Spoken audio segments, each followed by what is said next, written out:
변상욱 기자. 예. 국민들 바람이 커요. 근데 아직도 대통령에 대해서 잘 이해를 못 하시는 것 같은데요. 그게 무슨 말씀이세요? 대외적으로 국가를 대표하면서 행정부의 수반입니다. 그렇게 아시면 되고 시민들을 위해서 봉사하는 직책이고요. 그 대신 책임이 아주 무겁고 할 일이 많은 사람이죠. 그렇죠. 그러나 이제 주변에 있는 사람들이 그 권력을 가지고 잘못할 수도 있기 때문에 대통령과 대통령 주변 사람들을 시민이 감시하고 잘 보살펴 줘야 되는 것입니다. 그런데 대통령께서 잘 해주시고 뭐 보살펴 주시면 백성들이야 그저 뭐 받아 먹으면서 잘 살면 되겠지라고 생각하시면 절대 민주주의 못합니다. 설마 받아 먹으면서 먹기만 하겠습니다 이런 건 아니실 테고. 그만큼 너그럽고 소통 잘하는 대통령이 돼달라 이런 의미실 텐데. 변상욱 기자도 뭐 때가 때이니만큼 새 정부에 바란다, 새 대통령에 바란다 한 말씀 하시죠. 글쎄요. 아무튼 국민들을 둘로 가르고 하는 행태에서는 우리 사회가 빨리 벗어나야 된다고 생각합니다. 선거를 치르면서 상처도 있었고 멘붕도 아직 남아있고 하니까 그런 부분에서는 뭐 박 대통령이 얘기하신 대로 대통합, 화합의 정치는 아마 꼭 필요하지 않나 그런 생각을 해보죠. 화합의 정치 얘기하면서 논란 많은 사람들을 계속 밀고 나가는 뭐 이런 것들도 안 될 거고요. 불안하긴 하고요. 여기저기 의견 들으면서 통합해가면서 해주시길 바랍니다. 기자 수첩 뭘 가지고 오셨어요? 2013년에 새로 뜨는 새로운 인류의 종족에는 어떤 종족이 있을까? 오늘 이건데. 종족이요? 첫 번째 들어보셨는지 모르겠습니다. BYOD 해서 비오드족이라고 하는데 Bring Your Own Device라고 하는 거죠. 그러니까 사람마다 자기의 모바일 기기를 늘 품에 지니고 다니면서 생활을 합니다. 그죠? 그러다 보니까 지금 이게 업무 보는 시간인지 개인의 일상생활인지 이게 흐릿해요. 경계가. 흐릿합니다. 자기 스마트폰, 자기 노트북, 자기 스마트 패드로 시도 때도 없이 죽어라 열고서 뭘 하는데 어떨 땐 회사 일이고 어떨 땐 내 개인적인 일이고 이런 직장인들을 비오드족이라고 부르죠. 요새 실시한 설문조사 결과가 하나 있는데 집에서 회사 일하는 사람이 응답자의 55%였습니다. 주말에도 회사 일 하냐 그랬더니 그렇다고 대답한 사람이 52%. 뭐 아무 저희 같은 사람들이죠. 어떻게 보면 생각보다 많네요. 그리고 직장인 중에 자기의 모바일 기기, 뭐 스마트패드, 스마트폰, 노트북 같은 걸 갖고 출근하는 사람이 93%입니다. 당연하겠죠. 어떻게 보면. 요새 스마트폰 다들 가지고 또 사무실 밖에서 자기의 이런 그 스마트패드나 스마트폰으로 일을 처리하는 사람, 회사 일 처리하는 사람 누구 있냐 물었더니 89%가 당연히 내 거 가지고 회사 일을 갖다가 여기서 저기서 늘 한다. 이렇게 대답을 했어요. 그러니까 이걸 이용해서 또 상품을 파는 입장에서는 광고를 하죠. 노트북, 스마트패드 들고 다니면서 뛰어다니면서 멋있게 회사 일을 해내는 사람을 멋있는 사람이라고 이렇게 축켜 세우면서 물건을 사가라고 합니다. 여기에 속아서 물건을 또 사죠. 최근 1년 사이에 자기의 모바일 기기를 새로 사거나 새 걸로 바꾼 사람이 몇 %인가 봤더니 89%였습니다. 이런 광고에 속아서 열심히 바꾸고 있는 거죠. 그런 사람들이 이제 비오드족이고. 비오드족입니다. 근데 문제는 회사 일 기기로 하는 것보다 자기 걸로 하는 게 더 편해요. 거기에 여기저기 이것저것 저장돼 있으니까. 그렇죠. 또 하나는 쇼루밍족이라는 게 있습니다. 쇼루밍족. 쇼루밍족은 뭐예요? 쇼는 이제 둘러본다는 뜻이고 방이라는 룸을 붙여서 쇼루밍족 부르는 것 같습니다. 백화점을 빙빙 돌아요. 김현정 씨 같은 거죠. 이것저것 들추고 입어보고 하는데 절대로 백화점에서 안 사고 집에 가서 온라인으로 쇼핑을 합니다. 그런 사람들 많죠. 요즘. 쇼루밍족. 전 세계 유통시장의 핵심 트렌드입니다. 근데 또 재미난 건 IBM이 전 세계 소비자를 조사했더니 남자들이 많아요. 이러는 사람들이. 그래요? 젊은 남자들. 그리고 중국 사람과 인도 사람들이 이런 게 많습니다. 문제는 파는 입장에서는 그러니까 아까 원스톱 서비스 나왔죠. 매장에서 원스톱 서비스를 하든지 온라인에서 원스톱 서비스를 해야 돼요. 5% 오신 손님 온라인으로 모시고 온라인으로 들어온 사람은 5% 오도록 하고 이렇게 그러니까 모바일 기기, 스마트폰이나 스마트패드에 익숙한 직원을 매장에 배치해 놓고 물건을 둘러본 다음에 그 자리에서 바로 온라인으로 살 수 있도록 이렇게 하는 거죠. 그러니까 어떻게 보면 그러실 거예요. 사는 건 맨날 힘든데 무슨 족 왜 이렇게 많냐. 외우기도 힘들다라고 하실 건데 바로 이런 겁니다. 쇼루밍족 같은 이런 행태를 보이는 사람들이 늘어난다는 걸 미리 알면 여기에 맞춰서 마케팅을 해서 물건을 팔 수 있어요. 그 반대도 있습니다.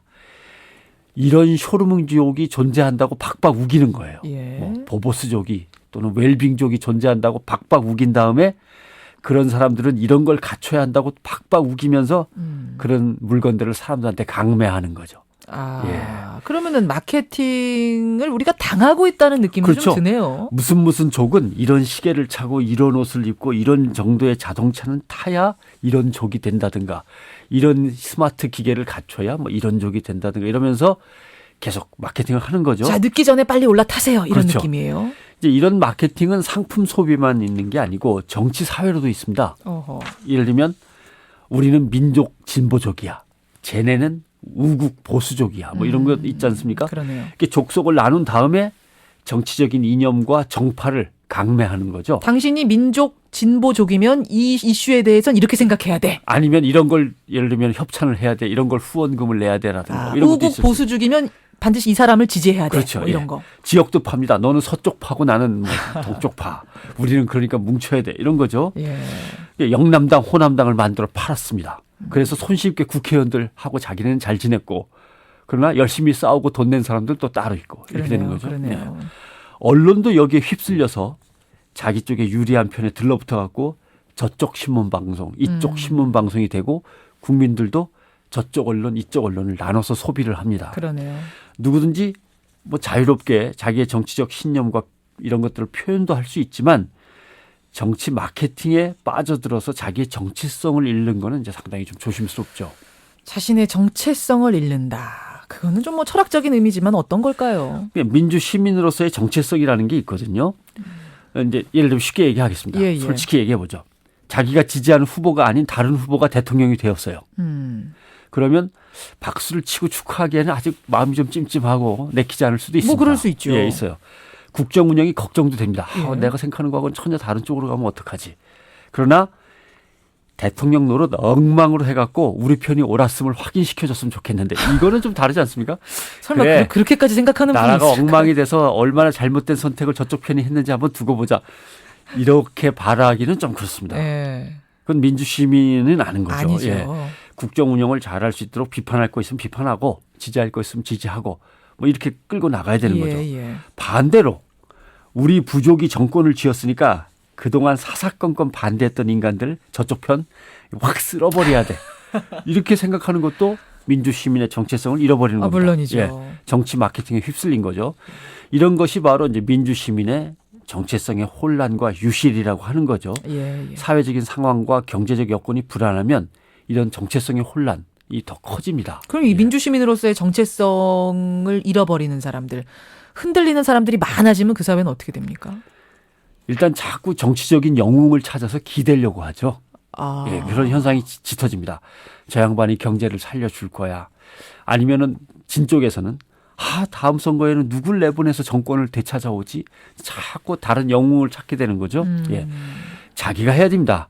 자기의 잃어버린 정체성을 메우려고 정치권이나 사회 속에서 성공을 거둔 다른 사람을 빌려다가 자기 영웅으로 삼고 자기의 정체성을 찾으려고 그러면 점점 어려워집니다. 예. 스스로 고민하고 노력해서 민주시민 스스로의 정체성을 되찾고 자기가 위대한 시민이 되는 건 너무 멀고 힘들고 골치 아프니까 시장에서 사다 쓰는 거죠. 시장에서 파는 걸 갖다 얼른 쉽게 사다 쓰는 겁니다. 예. 또 정치권은 그런 민중의 심리를 잘 아니까 다음 상품을 준비해 놓고 마케팅을 또 벌이려고 하는 거죠. 그러네요. 그러니까 집권 세력과 거기에 아부하는 언론들은 통치자를 자꾸 부각시키면서 또 여권은 통치자를 부각시키면서 또 다음 집권을 준비하면서 이제 이렇게 마케팅을 하는 거죠. 예. 야권은 새로운 인물을 찾아 나서고 이렇게 정치 마케팅을 벌입니다. 그러니까 보보스족, 웰빙족 이런 말에 휩쓸려서 별로 필요하지도 않은 물건을 과소비하는 것처럼 정치 사회적으로도 시민 스스로가 정치 마케팅의 과정을 꿰뚫어 보지 않으면 정치적으로 과소비에 빠져드는 거죠. 예. 민주 시민이 자기의 정체성을 찾고 지키면서 자기의 이념과 행동을 컨트롤도 하고 정치 권력과 정부를 견제하고 시민 공동체를 다져나가고 이렇게 해야 민주주의가 되는 것이지 대통령에게 또는 집권 세력에게 아니면 또 야당에게 자꾸 기대고 영웅을 찾고 하는 거는 이제 민주주의가 아닌 거죠. 오늘 민주 시민으로서의 정체성 좀 어려운 듯하지만 우리가 반드시 알아야 될 문제 지적해 주셨네요. 변상욱 대기자 수고하셨습니다. 고맙습니다.